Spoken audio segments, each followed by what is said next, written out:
नमस्कार, आप सभी को 77वें गणतंत्र दिवस की बहुत-बहुत शुभकामनाएँ, बहुत-बहुत बधाई।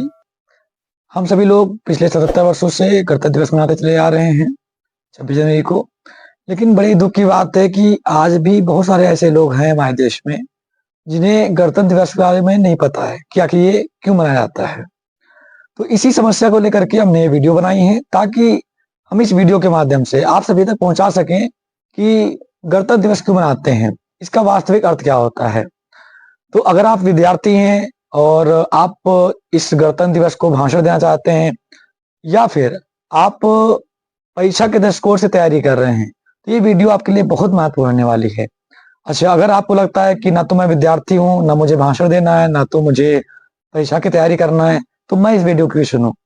क्योंकि आप भी एक देश के नागरिक हैं।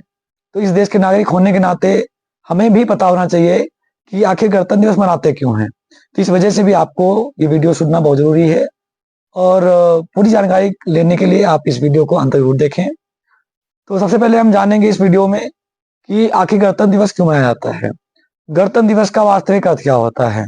तो गणतंत्र दिवस 26 जनवरी को ही क्यों मनाया जाता है? तो एक-एक हम क्वेश्चन लेते हैं और उसको बारीकी से समझते हैं। चलिए सबसे पहले जान लेते हैं कि गणतंत्र दिवस क्यों मनाया जाता है? जैसे कि आप लोग जानते हो कि हमारा जो देश है वो 15 अगस्त 1940 को आज़ाद हुआ था। इसी दिन हम 15 अगस्त को स्वतंत्रता दिवस मनाते हैं। तो हमारा देश आज़ाद होने के बाद हमारे देश को चलाने के लिए एक लिखित संविधान की ज़रूरत थी, ठीक है? तो उसी संविधान को बनाने के लिए संविधान सभा का गठन किया गया। भारतीय संविधान सभा का गठन कैबिनेट मिशन योजना 1940 के तहत किया गया था, जिसमें कुल 389 सदस्य थे। लेकिन आज जब हमारे देश का विभाजन हुआ भारत और पाकिस्तान के रूप में, उसके बाद इसमें कुल 299 सदस्य बचे, जिसकी पहली बैठक 9 दिसंबर 1946 को की गई थी। और अगर हम बात करें कि संविधान सभा के प्रमुख सदस्य कौन-कौन थे, तो इसमें जो स्थायी अध्यक्ष थे डॉक्टर राजेंद्र प्रसाद जी थे, अस्थायी अध्यक्ष के रूप में डॉक्टर सच्चिदानंद सिन्हा जी थे। अगर हम बात करें प्रारूप समिति की, तो उसमें doctor B are Ambedkar ji अध्यक्ष थे, उसमें भी 7 सदस्य थे। अन्य अगर प्रमुख सदस्य की बात करें तो जवाहरलाल नेहरू जी, सरदार वल्लभ भाई पटेल जी, मौलाना अब्दुल कलाम आजाद जी, श्यामा प्रसाद मुखर्जी जी, आचार्य जेबी जी, कृपलानी, गोविंद बल्लभ पंत जी, सी राजगोपालचारी जी। अगर हम संविधान सलाहकार की बात करें तो वो थे बी एन राव जी। इस सभा में कुछ प्रमुख हमारी महिलाएं भी थीं, जिसके नाम इस प्रकार हैं: सरोजनी नायडू, हंसा जीवराज मेहता, दुर्गाबाई देशमुख, राजकुमारी अमृत कौर, सुचेता कृपलानी, अम्मू स्वामीनाथन, बेगम एजाज रसूल, एनी मस्कारेन, दक्षिणायनी वेलायुधन, लीला राय, मालती चौधरी, पूर्णिमा बनर्जी, रेणुका रे और कमला। तो ये हमारी 15 महिलाएं भी थीं जिन्होंने इस संविधान के निर्माण में हिस्सा लिया। और अगर हम बात करें प्रारूप समिति की, तो जिसमें doctor B are Ambedkar ji अध्यक्ष थे और इसमें इनके 7 सदस्य और थे।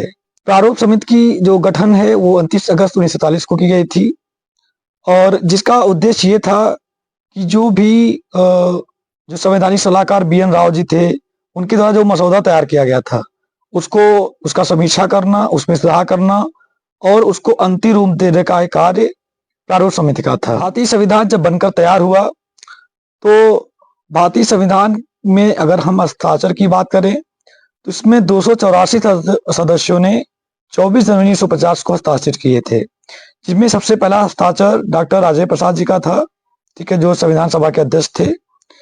और अगर हम बात करें सबसे पहली महिला कौन थी जिन्होंने हस्ताक्षर किया, तो वो थी राजकुमारी अमृत कौर। और भारतीय संविधान के मूल हस्तलिखित दस्तावेज जो कुछ हैं, उसमें कुल 251 पेज हैं। संविधान के हर पन्ने पर सुलेखक प्रेम बिहारी नारायण आजाद का नाम लिखा हुआ था और आखिरी पन्ने पर इनके दादाजी राम प्रसाद सक्सेना का नाम भी लिखा था इन्हीं के नाम के साथ, क्योंकि ये जो थे प्रेम बिहारी नारायण आजाद, इन्होंने मूल संविधान को हाथ से लिखा था और इनकी शर्त ये थी कि मैं इसके लिए कोई फीस नहीं लूंगा, लेकिन मेरी शर्त ये है कि इसके हर पन्ने पर मेरा नाम लिखा जाए और आखिरी पन्ने पर दादाजी के साथ मेरा नाम लिखा जाए। अगर हम इसकी सजावट की बात करें तो नंदलाल बोस और शांति निकेतन के छात्रों ने किया था। आखिरकार 2 वर्ष 11 माह और 18 दिन के बाद हमारा संविधान तैयार हुआ और 26 नवंबर 1949 को इसे स्वीकार भी कर लिया गया और पूरी तरह से देश में गणतंत्र शुरू हो गया। अब गणतंत्र का अर्थ क्या होता है? पहले क्या होता था कि राजतंत्र होता था, जैसे कि राजा का बेटा ही राजा बनेगा, लेकिन संविधान लागू होने के बाद गणतंत्र शुरू हुआ। गण मतलब प्रजा, जनता, तंत्र माने होता है शासन, यानी अब जनता का शासन चलेगा। ये संविधान की ताकत। अब्राहम लिंकन थे जो कि 16वें राष्ट्रपति थे, तो उन्होंने एक बात बोली थी जिसको हिंदी इंग्लिश में ऐसे बोलते हैं, of the people, by the people and for the people.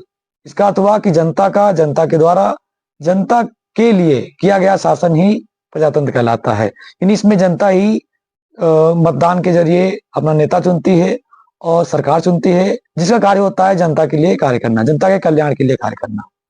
अगर हम बात करें गणतंत्र दिवस 26 जनवरी को ही क्यों मनाया जाता है, क्योंकि हमारा संविधान 26 जनवरी को लागू हुआ। अब सवाल यह है कि 26 जनवरी को ही संविधान क्यों लागू हुआ? तो चलते हैं 1930 में। लाहौर अधिवेशन हुआ था 26 जनवरी 1930 में। उस समय कांग्रेस पार्टी ने वो अधिवेशन किया था जिसमें कहा गया कि हम आज ही पूर्ण स्वराज की घोषणा करते हैं। पूर्ण स्वराज मतलब होता है पूर्ण स्वतंत्रता। तो 26 जनवरी 1930 को पूर्ण स्वतंत्रता की घोषणा की गई थी। तो यही सोच करके कि 26 जनवरी का दिन अच्छा है और अगर हम 26 जनवरी को संविधान लागू करते हैं तो इसी के माध्यम से हम उस 26 जनवरी को याद रखेंगे जो 1930 में उसकी घोषणा की गई थी। इस वजह से 26 नवंबर 1949 को संविधान बनकर तैयार हो गया, लेकिन ठीक 2 महीने के बाद 26 जनवरी 1950 में इसको लागू किया गया। अब आखिर ये संविधान क्या है, इसकी चर्चा हम अगले वीडियो में करेंगे। एक बार फिर आप सभी देशवासियों को 77वें गणतंत्र दिवस की बहुत बहुत शुभकामनाएं, बहुत बहुत बधाई।